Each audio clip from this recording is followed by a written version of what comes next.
up during the debate. We want fairness in the election. This is having nothing to do with me, but having to do with the future of our country. We have to have fairness.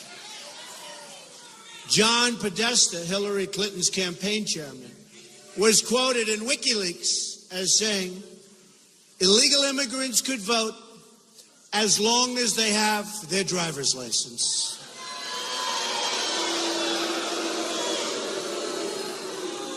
What I'm saying is don't be naive, folks. Don't be naive. One of the big issues that came up last night was the fact that the Clinton campaign has paid people to disrupt violently our rallies and to incite absolute total bedlam.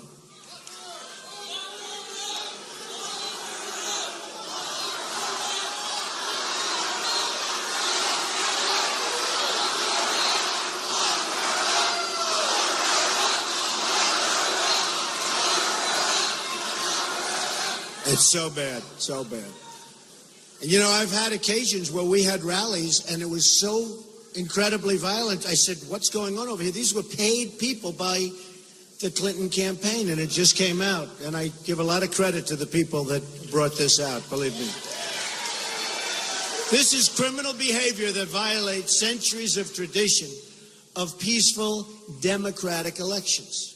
A campaign like Clinton's that will incite violence is truly a campaign that will do anything to win. And a candidate like crooked Hillary Clinton, who will lie to Congress, lie to the FBI, destroy 33,000 emails, put her office up for sale, and put our confidential information in the reach of our enemies, is a candidate who is truly capable of anything, including voter fraud. In addition, it was just learned that Hillary Clinton was given the exact questions to a previous debate, word for word, by Donna Brazile, who is now under tremendous pressure to resign from the DNC, as she should be.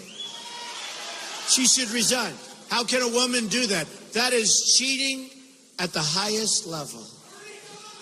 But I ask you, why shouldn't Hillary Clinton resign from the race? She was given, think of it, she was given these questions.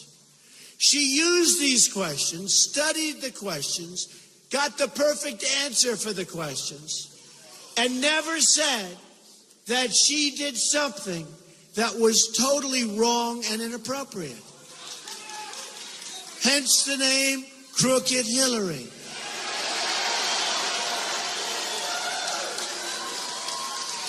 Years ago, there was a show called The $64,000 Question.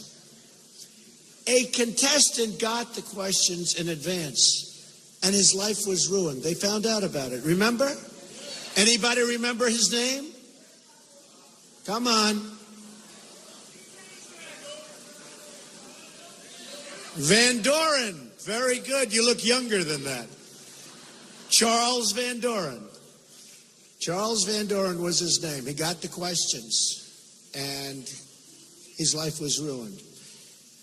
But Hillary Clinton got the question. Think of it. Forget Donna Brazile. She should resign.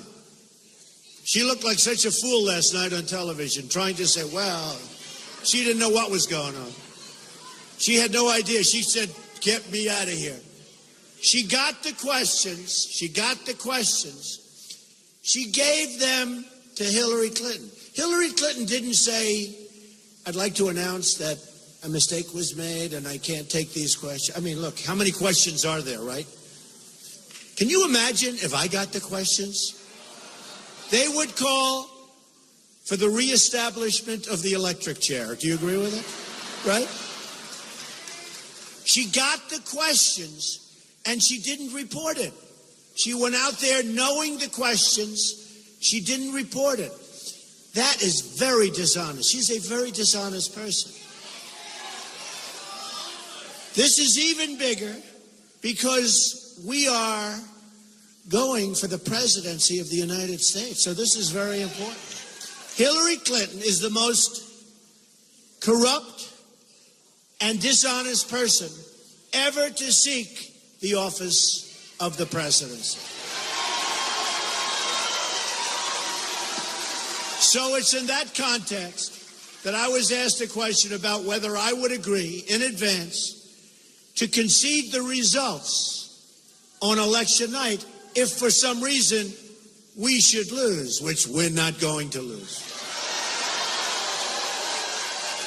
And that was sort of an unprecedented question. If Al Gore or George Bush had agreed 3 weeks before the election to concede the results and waive their right to a legal challenge or a recount, then there would be no Supreme Court case and no Gore versus Bush or Bush versus Gore.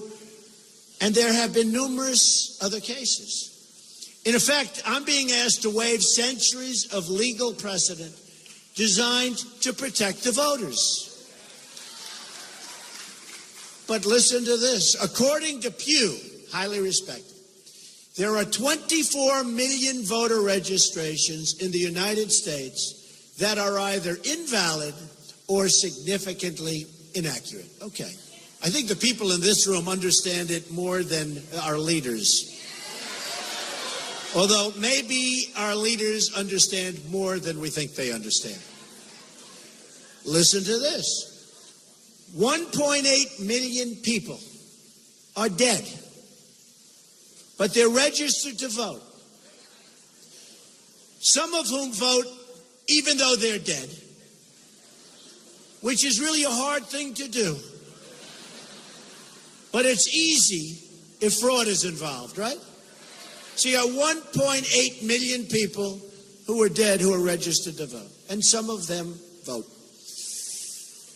One was a Republican, and after death became a Democrat. It's true. 2.8 million people are registered in more than one state. So you got 2.8 million people, they can vote in Ohio and someplace else.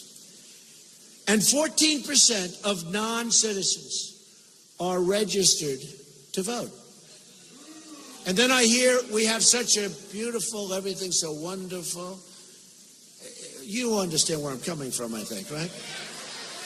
Now, I am not a politician, so I can say it like it is. But those are terrible and frightening statistics. America is a constitutional republic with a system of laws. These laws are triggered in the case of fraud or in the event of a recount where it's needed.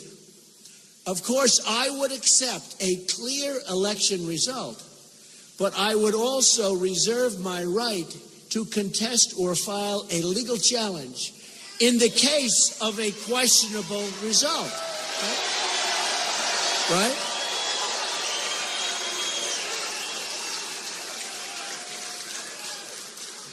And always I will follow and abide by all of the rules and traditions of all of the many candidates who have come before me. Always.